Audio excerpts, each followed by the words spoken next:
자, 그럼 지금 시간은 오늘 하루 어떤 이슈들이 있는지 함께 체크해 보도록 하겠습니다. 먼저 첫 번째 이슈는 전기차 관련입니다. 오늘 리튬 관련주들 상승세에 나아지고 있는데요. 이 중국이 EU의 전기차 관세 폭탄에 대해서 WTO에 추가 제소를 했는데요. 전기차 시장이 크게 요동치고 있는 가운데 과연 어떻게 흘러갈지 잠시 후에 전문가님과 알아보도록 하고요. 또 다른 이슈로 반도체 올라왔습니다. 엔비디아가 HBM의 빠른 양산을 SK하이닉스에 요청한 상태인데 SK하이닉스가 신제품 출시를 또 공식화했습니다. 자, 과연 시장이 어떻게 흘러갈지 바로 전문가님께 여쭤보도록 할게요. 자, 전문가님, 오늘 시장 내일 중요한 이벤트 앞두고도 다양한 이슈들 올라와 있는 것 같은데요. 어떤 내용들일까요? 하나씩 매일 살펴보도록 하겠습니다. 네. 자, 먼저 첫 번째로 중국이 이제 반발하기 시작했죠. EU 전기차 관세 폭탄이 이제 시작이 됐고 WTO에 이제 제소를 추가 제소를 한다 하는 것들이 있습니다. 아무래도 이제 중국 EU가 어떻게 보면은 중국의 막대한 어떤 시장이 있음에도 불구하고 이 미국의 어떤 협조 아래 어떻게 보면은 관세 폭탄을 실시를 좀 했죠. 그것 때문에 중국에 대한 어떤 그 전기차 굴기가 제동이 이제 걸리고 있는 그런 상황이다. 이렇게 이제 보시면 될 것 같습니다.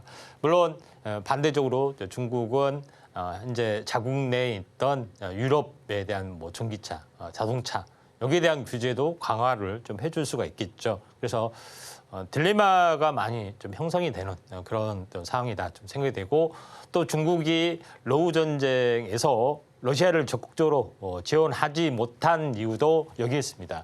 러시아를 강력하게 이제 지원을 해주면은 EU에서 반발을 하기 때문에 시장이 이제 뺏기죠. 그래서 이러지도 저러지도 못한 중국의 속사정들이 좀 있습니다. 그럼에도 불구하고 또 이 EU하고 중국은 맞물리는 어떤 이해관계가 이제 맞물리는 관계인데 그럼에도 불구하고 EU에서는 전기차 관세를 실시한다 하는 것 때문에 상대적으로 이제 반사 이익이 좀 올 수가 있겠죠. 그래서 2차 전지, 전기차 관련된 그런 부분에서 좀 관심을 좀 가져야 될 부분에 대해서 제가 이제 제휴어라는 종목을 골랐습니다. 제휴어라는 종목을 고른 이유는 2차 전지 도전제형 탄소 나노튜브를 개발한 업체인데 현재 이수화학에서 이수 스페셜티에서 실제로 이제 전구체에 관련된 그런 연구도 하고 있고 상당히 2차 전지에 진출을 하려고 하고 있는데 이 업체를 이수그룹에서 제휴를 인수를 좀 하고 있죠. 그런 모멘텀들이 있기 때문에 신기술주를 장착한 제휴 부분들의 성장성이 굉장히 높아질 걸로 좀 생각이 좀 돼서 이 관심주로 아직 크게 뜨지는 않았습니다. 이 박스권 상단 저점이 높아지는 스리바닥에서 돌파하다가 매물대에 막혀서 많이 밀려주고 있는데 탄력성 있게 좀 살아날 수 있는 가능성이 상당히 많이 있다. 이렇게 좀 생각이 돼서 제휴라는 종목을 우리가 눈여겨보자 이렇게 말씀을 드리도록 하겠습니다. 두 번째 부분에서는 AI 두뇌를 가진 인간형 로봇이 몰려온다. 현재 한미중 휴머노이드 삼국지 이렇게 지금 진행이 되고 있는데 그 휴머노이드 로봇에 대한 어떤 체란 게임들이 전개가 되고 있는데 그 이면에는 현재 전 세계적인 인구 감소가 첫 번째 좀 이유가 되죠. 그다음에 두 번째 현실적인 이유는 여러 가지 면에서 보겠지만은 러우 전쟁에서 딱 경험을 한 게 전투병사가 부족합니다. 그러죠. 지금은 러시아에서 어떻게 돼 있습니까? 용병을 데려오고 있고 지금은 월 500만 원까지 또는 2천만 원까지 올라갔단 말도 있습니다. 그런 부분에 어마어마한 건데 여기서 또 다르게 이제 태동이 되는 것이 이제 드론 전쟁이 태동이 되죠. 그러니까 드론이라는 것은 뭡니까? 컴퓨터 앞에 앉아서 게임하는 겁니다. 사실은. 그렇죠? 드론만 날려주고. 그러니까 러시아에서 가장 열심히 싸운 용병이 뭐냐? 게이머들입니다. 게이머. 그러니까 열심히 이렇게 운동하고 이런 사람들이 전장에 나서 하는 것이 아니라 드론 같은 경우는 조종을 모니터 앞에서 조종을 하잖아요. 그래서 그래서 게임 잘하는 사람이 제일 용감한 군인으로 평가를 받고 있다. 우스갯소리가 들리는 어떤 그런 개념이 있는데 마찬가지로 휴머노이드 전쟁이 전투에서나 또는 그 제조업 현장에 반드시 필요한 부분들이 있습니다. 그래서 휴머노이드 전쟁이 당연히 펼쳐질 수밖에 없는 그런 부분이고 만약에 대만하고 중국이 전쟁이 일어난다 하면은 휴머노이드 전투 로봇 또는 전투하는 현재 로봇계가 저는 분명히 태동이 되리라 이렇게 좀 생각이 됩니다. 그런 관점에서 휴머노이드 전쟁이 펼쳐지고 있는데 일론 머스크는 알다시피 옵티머스가 유명하죠. 이런 부분이 좀 있습니다. 그다음에 삼성은 레인보우 로보틱스하고 또는 해외 다른 어떤 업체도 투자를 좀 하고 있죠. 현대는 아시다시피 아틀라스를 좀 개량을 해서 토요타와 같이 제휴를 해서 새롭게 진화를 하려는 것이기 때문에 휴머노이드 전쟁이 올해 본격적으로 되는데 여기에 AI 두뇌를 결합한 챗 GPT와 결합한 새로운 어떤 포맷의 그런 흐름들이 진행이 되고 있기 때문에 올해는 휴머노이드 로봇이 가장 큰 이슈가 될 수 있는 가능성이 상당히 많이 있다. 이렇게 좀 생각하셔도 될 것 같습니다. 그에 대한 대장주로서의 레인보우 로보틱스가 다시 한번 이슈가 되지 않겠느냐 이렇게 좀 생각이 좀 되죠. 그래서 이런 부분이 좀 있기 때문에 상승 탄력이 약간 살아날 수 있는 가능성이 상당히 많이 있다. 이렇게 좀 생각하셔도 될 것 같습니다. 자, 세 번째 부분에서는 현재 SK 하이닉스가 현재 HBM3 16단을 출시를 한다 하는 그런 부분이 있습니다. 내년 초에 샘플 공급을 한다 하는 것인데 SK하이닉스는 HBM3 8단하고 12단 둘 다 성공해서 납품을 하고 있죠. 근데 삼성전자는 이제 콜 테스트를 통과한 게 8단입니다. 8단. 12단은 아직 통과하지도 못했습니다. 그러니까 SK하이닉스 기술력이 계속해서 앞서가는 부분들이 있고 HBM4까지 조기 단축을 한다고 하는 그런 부분에 해당이 되기 때문에 SK하이닉스의 독주가 당분간은 계속해서 나와줄 수 있는 가능성이 상당히 많이 있다. 이렇게 좀 생각이 좀 되죠. 자, 그런 관점에서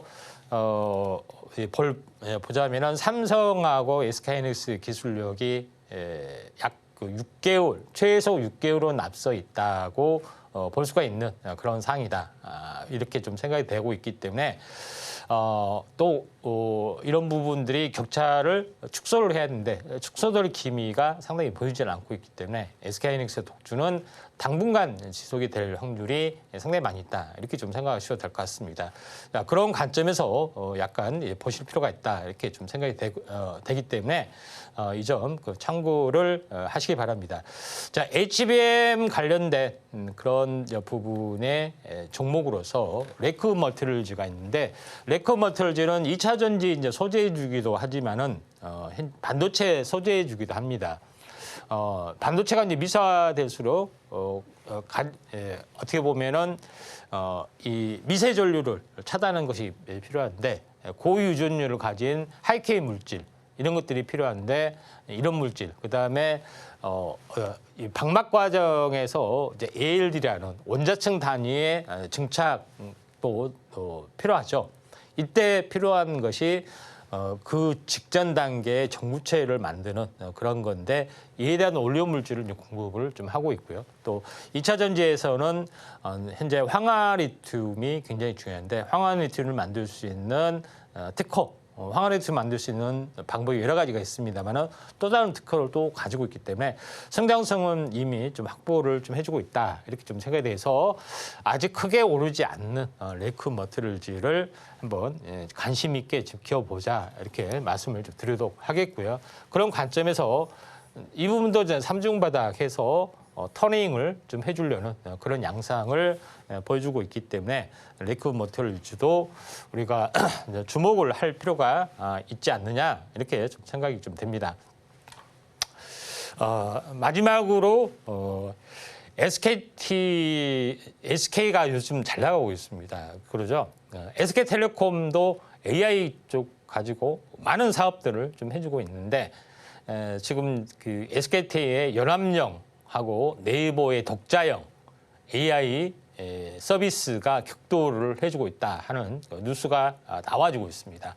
통신사에서는 KT가 앞선 걸로 생각이 되는데 의외로 SKT가 전략에서 승리를 좀 하는 모습, 네이버를 약간 압도를 하려고 하는 그런 요소를 보여주고 좀 있기 때문에 SK 하이닉스와 함께 공격적인 어떤 전략들이 먹혀들어가지 않느냐 이렇게 좀 생각이 되는데 핵심은 뭐냐면은 SK텔레콤 같은 경우는 이 자체 모델은 있습니다. ADAS이라는 자체 모델인데 그렇게 성능은 좋지를 못합니다.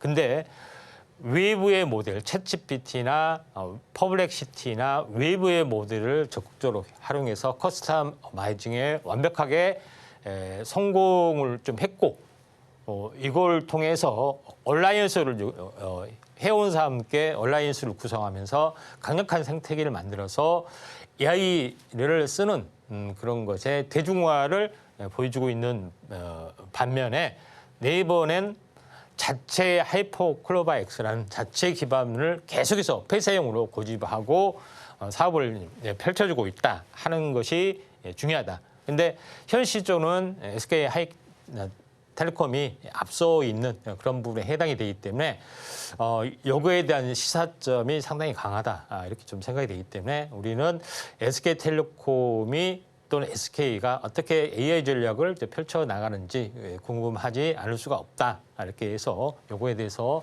한번 알아보도록 하겠습니다. 지금 바로 구독을 눌러보세요. 실시간 경제 뉴스, 투자 전문가들의 다양한 시황과 정확한 분석, 또 알찬 투자 정보까지 신뢰할 수 있는 저희 서울경제TV와 함께하세요.